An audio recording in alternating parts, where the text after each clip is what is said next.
Hi, I'm Anitra. I raised my son, paid his tuition with my wedding ring, signed papers I never read because I trusted him. Then one day he said, "My wife deserves it," and they gave her everything, the house, the business, even my name. Weeks later, the bank called me about a $450,000 loan in my name. I thought silence would protect the peace, but silence was the weapon they used to erase me. What would you do if the people you love used your loyalty like a signature stamp? Would you stay quiet or fight back? The lemon pound cake was still warm when I stepped onto the porch. I'd wrapped it carefully in foil, slid it into a box from the old grocery on Fairview, the one Dorian used to bike to when he was 12. I rang the bell and waited. A new camera blinked at me from the top corner of the door frame, sleek, black, and unfamiliar. Callista opened the door with a smile that didn't quite reach her eyes. Her nails were perfect, painted a shade of soft pink that looked expensive. "Oh, hi, Anitra," she said, already turning on her heel. "Come in." I followed her in, passing through the foyer like a guest in someone else's home. The furniture had changed again, white leather, chrome accents, spotless, nothing of warmth, nothing of me. From across the hedge, I heard Marta's voice float through the air. "Haven't seen you around much lately." I forced a smile, waved back, and kept moving. No one needed to see confusion settle in my bones. At the dinner table, the silverware gleamed under the lights. Callista sat at the head, glass of rosé in hand, telling a story about their recent trip to Palm Springs, how the resort had underseasoned the scallops and overcharged for valet. Dorian, next to her, nodded when prompted, chimed in on cue. I listened, fork hovering above my plate.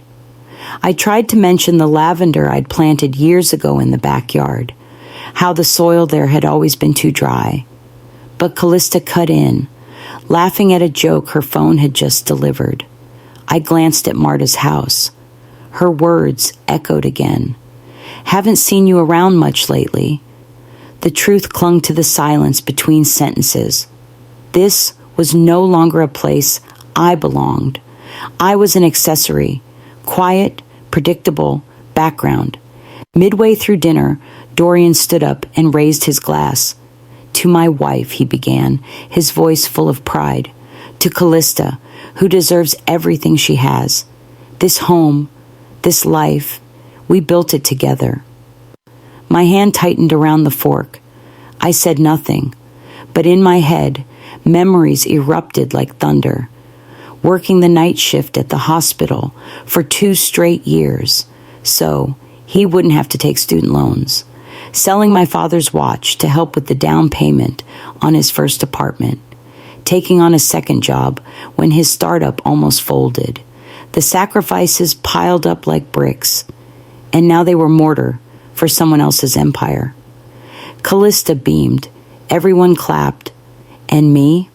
I sipped water, smiled politely, and wondered if they even saw me anymore, or if I was just the fading outline of the woman who used to matter. I excused myself from the table, told them I needed a moment, and stepped into the bathroom. The mirror was too clean. Harsh lights picked up every tired line on my face. I stared at the woman looking back at me and tried to find the version of her that once believed being a good mother meant being invisible. Marta's voice came back again, but this time it wasn't just a neighborly note. It was a spotlight. "Haven't seen you around much lately." I wasn't missing. I was removed. I returned to the table. Laughter floated in the air like perfume. No one noticed I'd been gone. My plate was cold. No one had thought to cover it. I sat down, adjusted my napkin, and watched Dorian laugh at something Callista said. He looked free, content, loved, but not by me, not for me. And in that silence, I realized I had just been given my answer, even if no one had asked me a question. 2 days passed since the dinner that rewrote my place in my son's life. I sat at my small kitchen table, sifting through a pile of mail like I did every Thursday. Most of it was junk, coupon books, political flyers, a catalog for a brand I hadn't bought from since before Callista started choosing my clothes for birthdays. Near the bottom was a seasonal card. I could tell before opening it who it was from. The envelope was heavy stock, ivory, with embossed gold lettering. From our family to yours, it read across the front.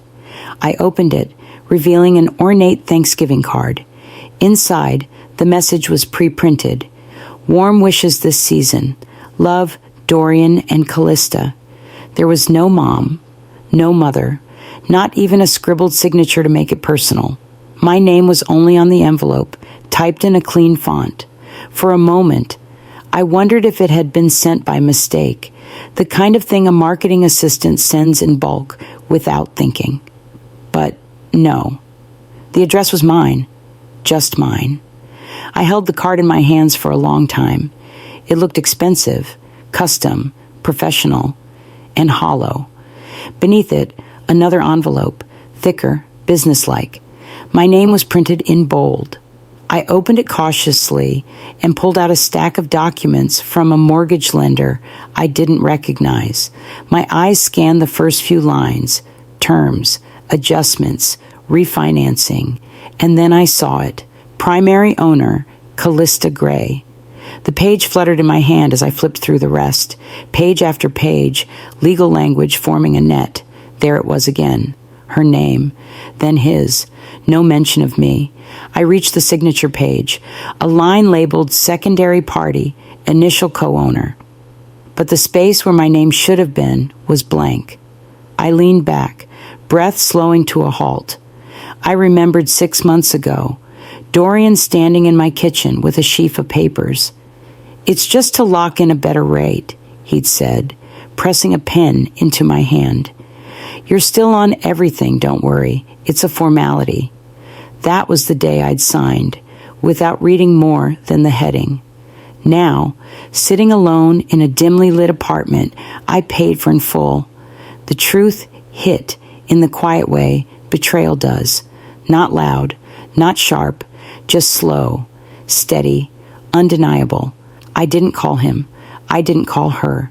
I folded the documents neatly, slipped them into the manila folder I kept in the bottom drawer, labeled in my own handwriting, truth. Then I pulled out old files, utility bills, tax statements, insurance policies. Slowly, I laid them out across the table. The earliest ones still had my name, but one by one, the newer ones didn't. The phone account was now listed under Callista's LLC. The property taxes were addressed to Gray Family Holdings. My identity had been fading in ink for months. I'd just been too loyal to look. Later that afternoon, I walked to the corner store to pick up eggs. Marta, my neighbor from across Dorian's old street, spotted me from her porch and waved me over. Funny thing, she said, adjusting her wide-brimmed hat. Saw a young guy from the mortgage company coming by last week. Said something about finalizing title transfers. Callista was out front, all smiles. I forced a nod, thanked her. On the walk home, I could barely swallow past the lump in my throat. Inside, I went to the closet and pulled down an old photo album. Its spine was cracked, pages fraying at the edges. I turned to a familiar page. Dorian, 2 years old, wrapped in a red scarf, sitting on my lap in front of our first house. I remembered that day vividly, how he cried when the wind picked up, how I wrapped him tighter and whispered he was safe. I took a pen and wrote on the back of the photo, in small, careful script, "You were mine once. Then I placed it carefully inside the folder, the manila one, the one that now held more truth than any family dinner or seasonal greeting card ever could. And still, I said nothing, because I knew sometimes silence is the loudest threat of all. The closet creaked as I opened it, the scent of cedar faint beneath the dust of years. I wasn't looking for anything in particular, just a sweater I thought might still be tucked behind my old coat. But my hand brushed against something harder than fabric, and I pulled out the jewelry box I hadn't touched in over a decade. Its velvet was worn, the color faded from maroon to a dull plum. I opened the lid slowly, as if half expecting it to bite. Most of the compartments were empty now. A single note sat folded in the middle tray, wedged where my wedding ring used to live. Pawned for tuition, 2007. I held it between my fingers like it might crumble. The gold earrings my mother gave me on my wedding day were gone too, traded for textbooks and chemistry lab fees. There had been a bracelet from my sister, silver and dainty. That had disappeared the same year the roof needed patching. I closed the box. My reflection in the closet mirror caught me by surprise. For a second, I didn't recognize the woman looking back, softer now, but harder in the eyes. The image triggered a memory so vivid, it was like I was living it all over again. Dorian had called mid-semester. His voice was tight, hushed. "Mom, I'm short on tuition. They added this new lab fee, and the payment deadline's tomorrow." I remember checking my account and laughing, not because it was funny, but because I had 40 tiles 18 to my name. That evening, I took the number 7 bus across town, got off 3 blocks early so I wouldn't pass the thrift store where I used to buy Dorian's school clothes, and walked straight into the pawn shop. The man behind the counter didn't even ask questions. I slid the ring across. He weighed it, tapped a few keys. 840. Cash or check? Cash, I said. The weight of the bills in the envelope felt heavier than gold. I never told Dorian. Never told Henley either. What was the point? It was a mother's job to bridge gaps before her kids even knew they existed.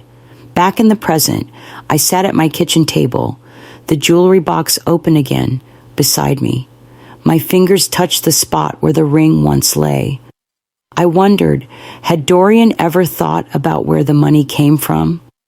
When he and Callista closed on their first house, had it occurred to them that part of the down payment was built on things I gave up? Did Callista know? Or did she believe it all came from their joint effort, from smart budgeting and well-timed bonuses? I pressed the lid shut. The phone rang. It was Henley. "I saw Dorian's post," she said. "A boat? Really? They bought a damn boat?" I laughed light and quick. "I guess things are going well for them." Henley didn't laugh. "Do you think he even remembers? You sold your ring for him once. I remember that. Do you think he does?" Her question hovered like smoke. I didn't answer. Couldn't. Later that night, I retrieved my old camera, the one Dorian used in middle school for his photography class. I snapped a picture of the open jewelry box, empty, silent, undeniable.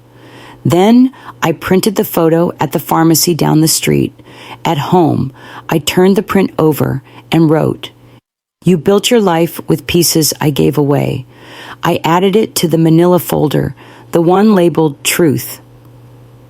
It now held more than documents.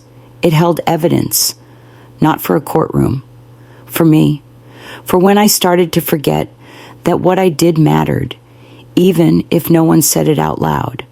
The hardest part isn't what I lost. It's realizing no one even knew it was a sacrifice. The late afternoon sun filtered through the blinds in my kitchen, painting long shadows across the floor.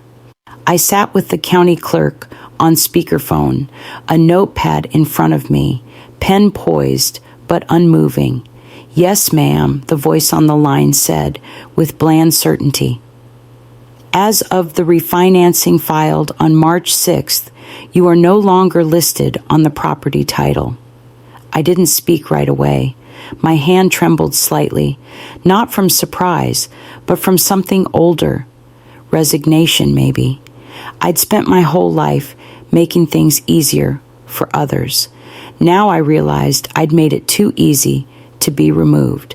I thanked the clerk, hung up, and stared at the blank space on my notepad. No notes, no rebuttals. My phone buzzed. A text from Callista. "Hope you're well. Don't forget Junie's recital this Saturday." I put the phone face down on the table.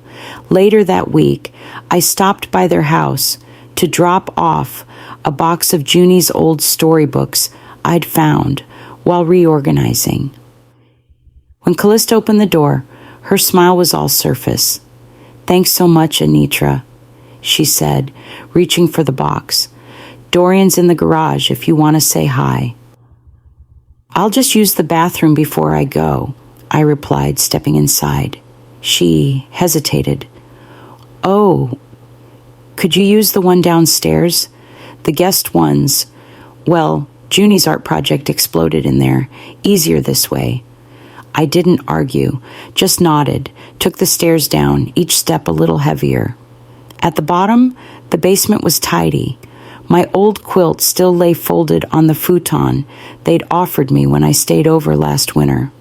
My framed photo of Dorian at his high school graduation was gone. I turned to ask, but no one was there. "Your room's down there anyway, right?" Callista had added, casually, before turning back upstairs. Room. As if this dim space, shared with storage bins and a space heater, was where I belonged. Junie came bouncing down moments later. "Grandma, can you help me with my shoes?" I knelt beside her, tying the little Velcro straps carefully. "Do you even live here?" she asked, her voice curious, not cruel. I blinked. "Why do you ask?" she shrugged. "Because Mommy said this isn't your house anymore." I smiled, soft and tired. Oh, that one word carried the weight of years I didn't dare unpack. Junie kissed my cheek and ran upstairs. I lingered in the basement a while longer, pretending to look through the box of books. I stared at the walls, once adorned with family photos, now bare. I had been erased gently, like chalk wiped clean, leaving only the faintest outline. My hand brushed against the manila folder I kept with me now, never far. I pulled out a pen and scribbled on a sticky note. Even Junie knows what I didn't want to admit. I added it to the growing archive. It was strange how betrayal didn't always roar. Sometimes it whispered through a child's innocent question. That evening, back at my apartment, I lay awake. The hum of the refrigerator filled the silence. I reached for the folder, opened it, then set it aside. Instead, I pulled out my legal pad and started drafting something I hadn't touched in years. My will. The pen hovered as I reached the section for beneficiaries. My hand didn't shake this time. For the first time in my life, I left Dorian's name off. Not out of anger, but because I was finally beginning to understand that love, when not returned, shouldn't be rewarded. I was never erased in one blow. It was always a slow fade in. And that night, I picked up the pen. I brought over a pot of stew, nothing fancy, just the kind I used to make when Dorian had finals and forgot to eat.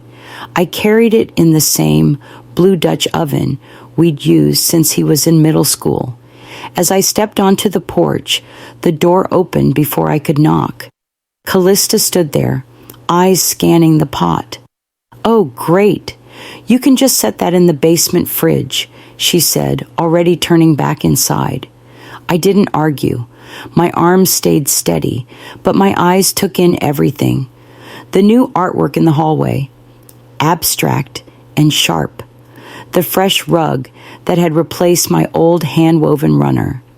The scent of vanilla candles, so strong it covered the familiar smell of home, or what used to be home. In the basement, the air was cool and slightly damp. I placed the stew in the mini fridge and looked around. The folding chair, the narrow cot, the single shelf with mismatched books. None of it had changed, but something else had. My photo of Dorian as a baby, the one in the silver frame, was missing. I went upstairs quietly, passing the wall where my spring landscape painting used to hang. It was gone too. In its place, a print of palm trees swaying over a generic beach. Expensive, soulless. I paused in the living room, just long enough to feel the silence between us before Dorian came in from the garage. He smiled when he saw me. "Hey, Mom, thanks for dropping that off." I gestured toward the blank wall. "Where's the painting I gave you?" He hesitated.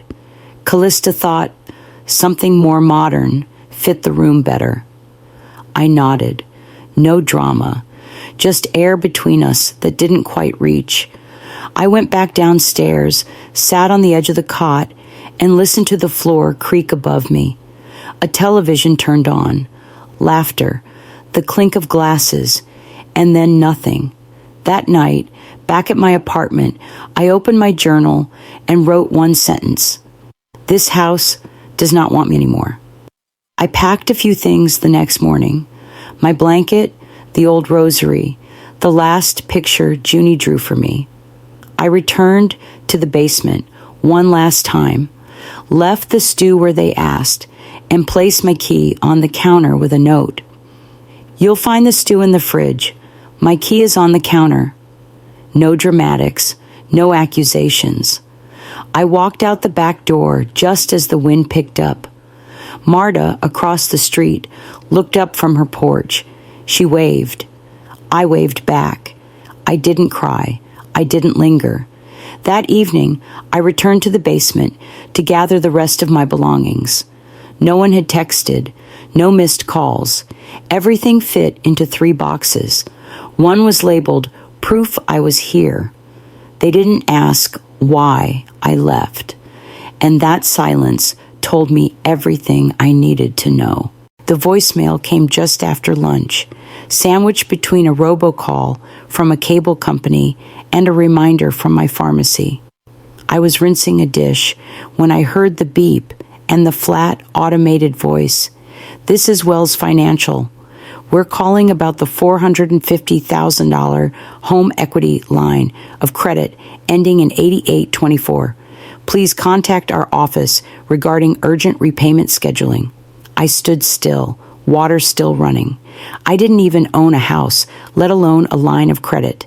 The call ended, and all I could do was dry my hands and sit down. I stared at the phone. The message burned into my memory. I dialed the number. The representative's voice was chipper.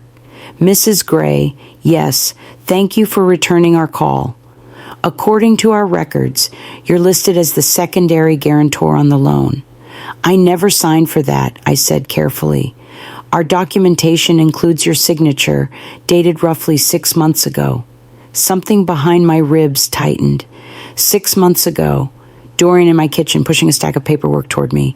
"It's just insurance stuff," he'd said. "All casual, all smooth. Sign here and here." I hadn't read the fine print. I hadn't questioned my son. Now, my name was tied to a loan I never agreed to, and no one had thought to inform me until the debt came knocking. 2 hours later, I was parked across from their house, engine idling. I watched as Callista buckled Junie into the back seat and pulled away, oblivious. The house looked the same from the outside, but I knew what was rotting beneath the paint. I stepped onto the driveway as Dorian appeared in the garage. His smile faltered when he saw me. "Hey, Mom, What brings you... What did you do with my name? He blinked. Mom, look. You took out a $450,000 loan. You used my name. You forged my trust. He raised both hands. It wasn't meant to hurt you. It was for the business. Just a short-term float. The market dipped, and you needed a signature, I cut in. So you used mine. He stepped forward. We were going to tell you. No, I said, quiet but firm. You were going to hope I never found out. He opened his mouth, closed it. I turned and walked away. You borrowed money in my name, I said over my shoulder. Now you'll pay it back in yours. Back at my apartment that night, I laid out every file I had. Receipts, tax forms, correspondence. I pulled the insurance document, the one I'd signed without reading, and placed it beside the bank contract. It was the same signature. Lifted, copied, pasted. My handwriting, but not my permission. I called Marta. Hey, Marta, do you still talk to that friend of yours, the lawyer? Yeah, Nancy. She works elder fraud cases now. Why? I looked at the paper in front of me, my forged name staring back. Because I just became her next file. The next morning, I scheduled a meeting with Nancy. I didn't tell Dorian. I didn't tell Callista. I didn't tell Henley. I opened the manila folder, now thicker than ever, and added the loan documents, the bank notice, the message transcript. On the front, I wrote in red ink, not out of anger, out of necessity. They signed in my name. Now I'll sign the beginning of their reckoning. It was nearly 9 when the knock came. I'd just finished folding laundry and was about to settle into the armchair with a crossword when the sound echoed through the apartment. Not rushed, not urgent, but deliberate. I opened the door to see Dorian and Callista standing on the landing. He looked older, eyes sunken, jaw tight. She wore no makeup, hair pulled back, dressed like someone who'd run out of things to prove. Their expressions carried a weight heavier than words. Mom, Dorian started, voice low. We're in trouble. We need help. I stepped aside. They came in and stood like guests in a stranger's home. I didn't offer tea, didn't ask them to sit. The loan defaulted, he said. The business, it collapsed faster than we could fix. The bank's threatening to take the house. Callista tried to soften it. We never meant for this to touch you. We thought we could manage, but it's all slipping. She blinked hard. You wouldn't let us lose everything. We're still family. You already lost everything, I said, calm and steady. You just didn't feel it yet. Dorian glanced down, then back at me. We need you to sell your condo, just until we get stabilized. My laugh came without humor. You want me to lose my only home to save yours? Callista reached for my hand. I didn't move. Please, she whispered. I stood still, then slowly shook my head. Later that night, I called Henley. She answered on the second ring. Let me guess, she said. They came crawling. I exhaled. They want me to sell the condo. You sold your wedding ring. You gave them the house. You took out loans you didn't understand because you trusted them. If they lose now, maybe it's just balance. I was quiet. He's still my son, I finally said. Henley didn't let up, but you don't owe him your peace anymore. The next afternoon, I asked Dorian to meet me alone. We sat in a public park, not too private, not too performative. He looked smaller than I remembered. I won't sell, I said. I won't sign anything else. I've already given more than you even realize. He didn't speak right away. Then, this'll destroy us. You destroyed us when you treated me like I didn't matter. His eyes welled, But I didn't budge. I'd cried my share already. That night, my phone lit up with a final text from Callista. "You'll regret this." I stared at it for a long moment before pressing delete. Not read, not acknowledged, just erased. I walked into the bedroom and placed the truth folder beside my bed.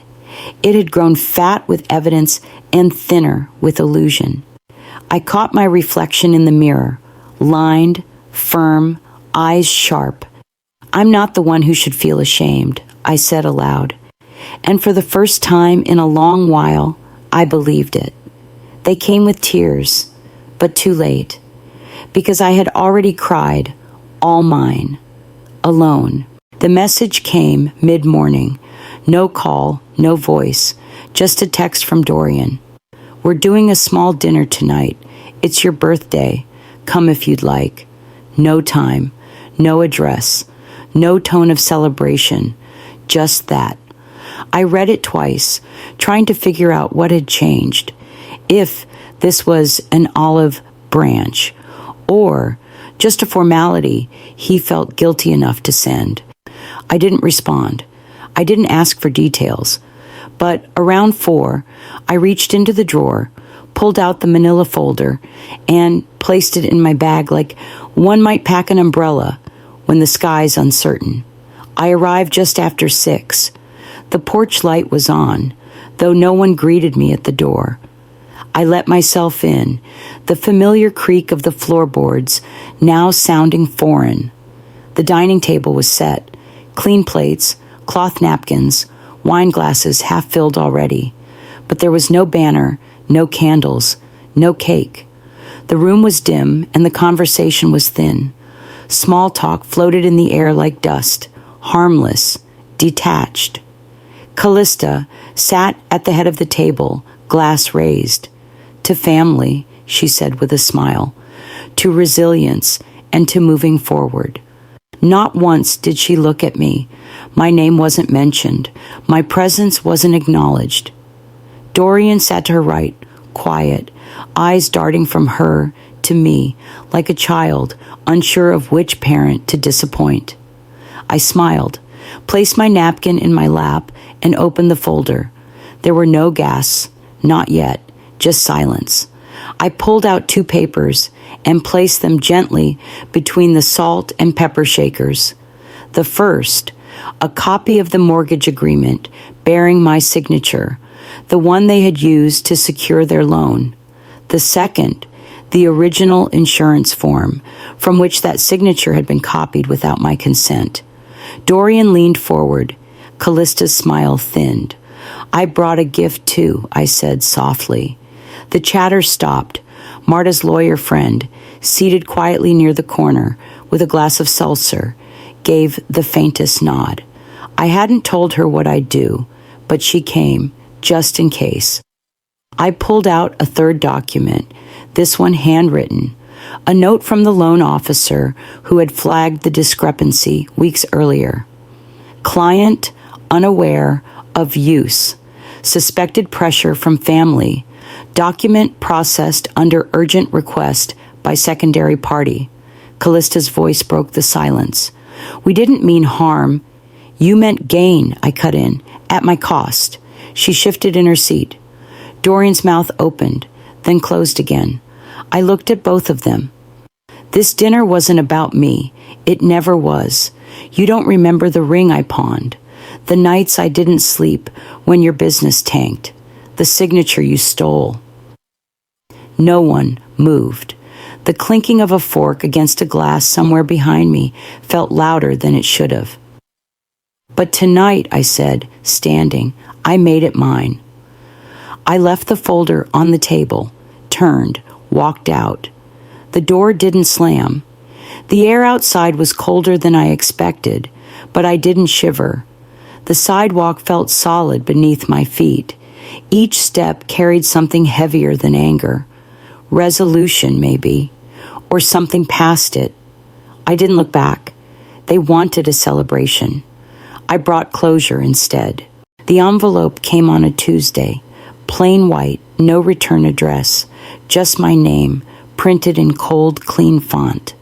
Inside was a single sheet of paper, crisp and official.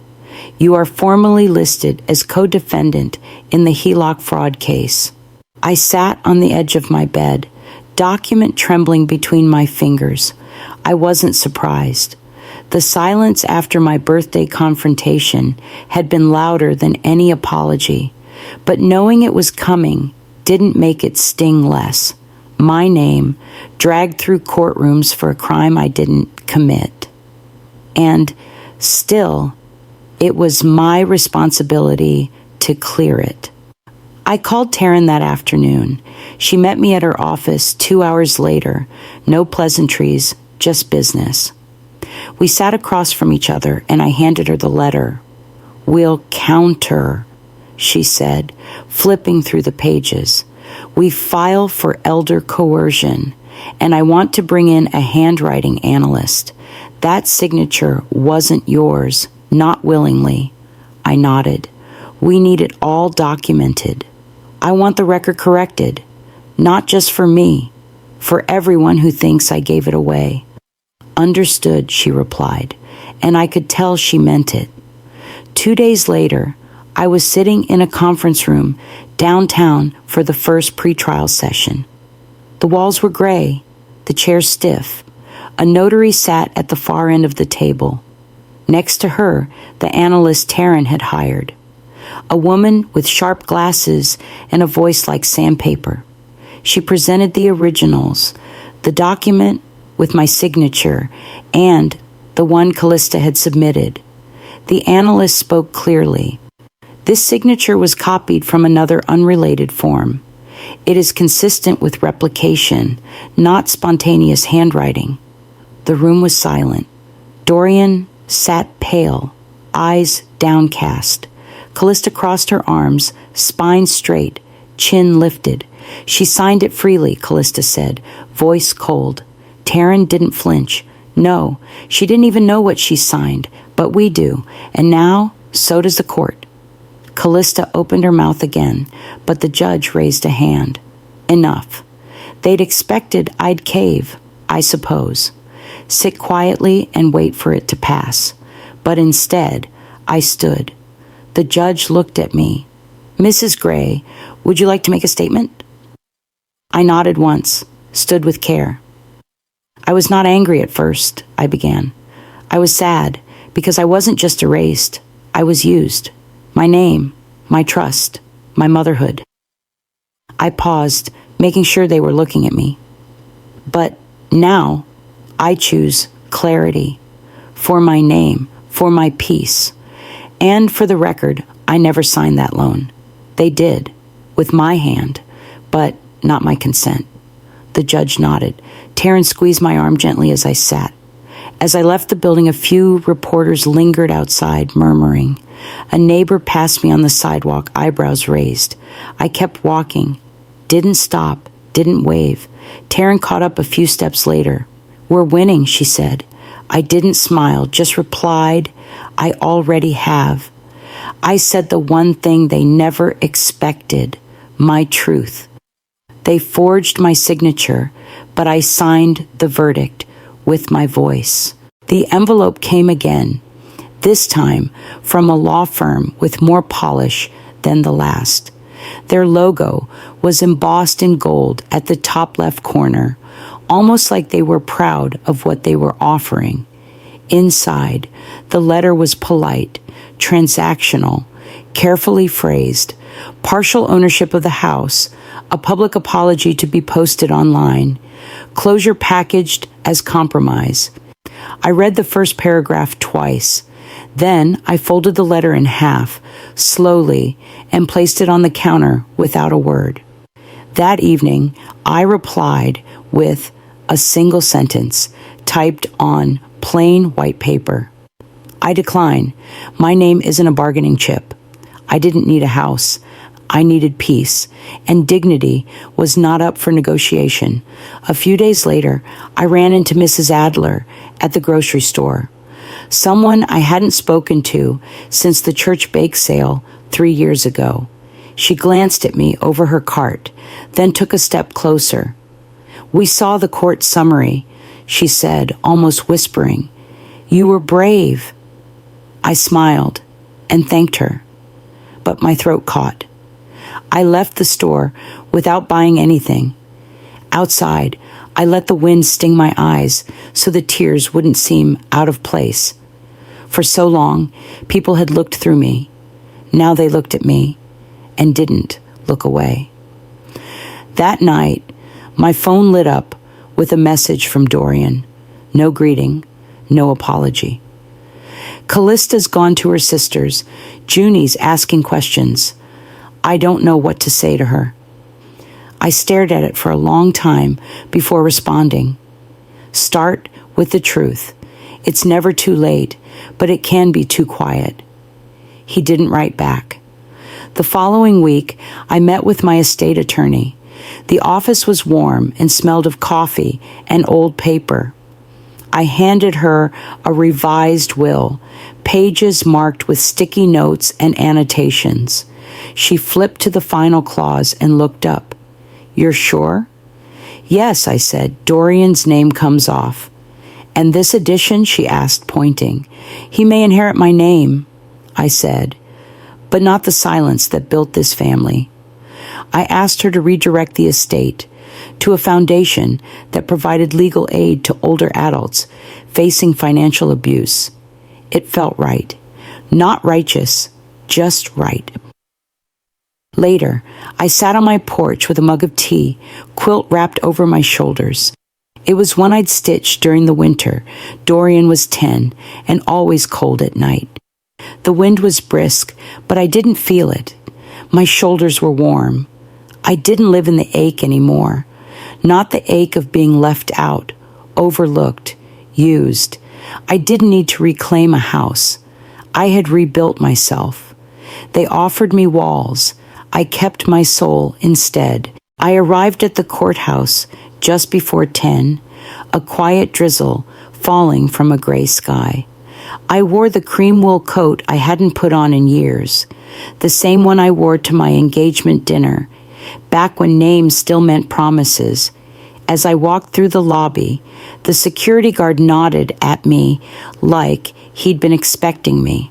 There was no fanfare, no photographers, just the faint smell of old paper and a hallway echo that always made people lower their voices. The hearing was procedural, finalizing everything we'd already won. Dorian and Callista bore full financial liability. My name was cleared, formally, legally, and irrevocably. But I didn't go into the courtroom. I waited in the hallway, coat wrapped around me like armor. I had no need to hear the judge's words. I'd already said mine. When I returned home that afternoon, a small envelope waited in my mailbox, the kind kids use for birthday cards. It had Junie's handwriting on the front. I opened it slowly. Inside was a drawing, 6 stick figures, a crooked house, and a dog that looked more like a cloud. One figure, taller, wore a triangle skirt and stood in front of the house. Above it, written in purple crayon, Grandma. On the back, Junie had scrawled, "This is you in the house again." I sat at the kitchen table and let the tears fall. Not from pain, not even grief, but from the simple fact that someone still remembered me as part of something. Inside, not outside. That memory lived on in her, even when the adults had erased it. 3 days later, Dorian came by unannounced. I saw his car before he knocked and debated pretending not to be home. But I opened the door. He stood there with his hands in his pockets, not rehearsed, not defensive, just tired. "I've started therapy," he said, looking me in the eye. "I'm not asking you to forgive me. I just wanted to say you were right." I nodded. "I wasn't trying to win." He nodded too. "I know." We stood like that for a long moment. Then he turned and walked back to his car.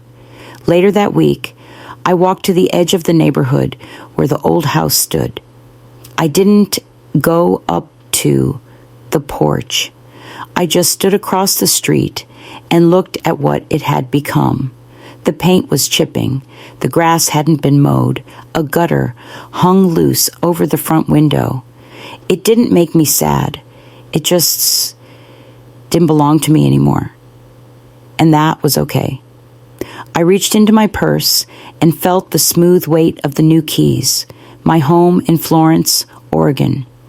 Far from here, near the water, where lavender still bloomed and names didn't come with fine print. They took my name off the house. But I put it on my future. The mornings in Florence smelled different, saltier, softer somehow. The breeze didn't carry the ache of what was lost, only the promise of something else, something I hadn't known I could still have. I woke early, not because I had to, but because I wanted to see the sunrise over my little patch of garden. Behind the cottage, I knelt in the soil with my hands buried deep, planting lavender one stalk at a time. The same kind that used to line the walkway of the home I raised Dorian in. It had been years, but my fingers remembered the work. Dig, turn, pat. The scent rose up with every breath of earth. This time, I wasn't planting to please anyone else. No curb appeal, no company coming, just something fragrant and alive to remind me what I was still capable of growing. Later that day, I opened the wooden box I hadn't touched since the final court documents were signed. It had traveled with me quietly, tucked in the bottom of a suitcase beneath sweaters and paperwork. I placed it on the kitchen table and lifted the lid. Inside, the keys to the old house, though they no longer opened anything. A photograph of Dorian as a toddler, all chubby cheeks and jelly-stained shirt. And the stamped order, cleared, in bold letters that had cost me more than money. I carried the photo outside. At the base of one lavender bush, I dug a small hole and laid it in. No frame, no plastic, just paper and memory. Grow something honest, I whispered. That evening, I sat by the window and opened the letter I'd written to Junie months ago. I hadn't mailed it. I wasn't sure I ever would, but I read it anyway, as if reading it now might let her hear me someday. One day, you may wonder why Grandma left. I hope by then you've seen the kind of love that doesn't ask you to shrink. I stared at the paper, folded it once, and without ceremony, tore it in half. Not from bitterness, from peace. I didn't need her to understand everything right away. I just needed her to grow up in a house where silence didn't mean power and love didn't mean sacrifice without return. The next afternoon, there was a knock at my gate. I saw his silhouette before he spoke. Dorian stood there, a little thinner, the weight of the past no longer something he could shrug off. I opened the screen door, but didn't step outside. I'm not here to ask, he said. I just wanted to see you. You look well. I said nothing, not because I was angry, but because I no longer needed his permission to be whole. I walked to the mailbox and dropped in a small envelope. Inside was a photo, him and me, years ago, in front of the old house. I was holding him. He was smiling. No note, no signature, just the image of something that had once been. He nodded, didn't ask to come in. He left the way he arrived, quietly. I returned to my garden, tea in hand, wind brushing against my cheeks. The lavender had begun to settle in the soil, standing tall despite the transplant. Like me. I didn't win back the house. I didn't need to. I reclaimed my voice. He chose legacy. I chose peace. And in that choice, I finally became whole. In the end, I didn't reclaim the house, the titles, or the family dinner table. I reclaimed myself. And maybe that's the lesson. I spent too long asking to be seen by people who had already decided not to look. But the truth has a way of blooming, even in soil that once buried it. Lavender taught me that. If you've ever been made to feel small in a place you helped build, or erased by the very hands you once held, I hope my story reminds you. Your voice matters, even if it trembles. You don't need their permission to begin again. What would you have done in my shoes? Would you have stayed silent or spoken up sooner? I'd love to hear your thoughts in the comments. Tell me where you're watching from, or drop a 1 if this story struck a chord with you. And if my journey resonated with you, if it made you feel less alone, please subscribe to this channel so you won't miss the next story. Let's keep walking each other home.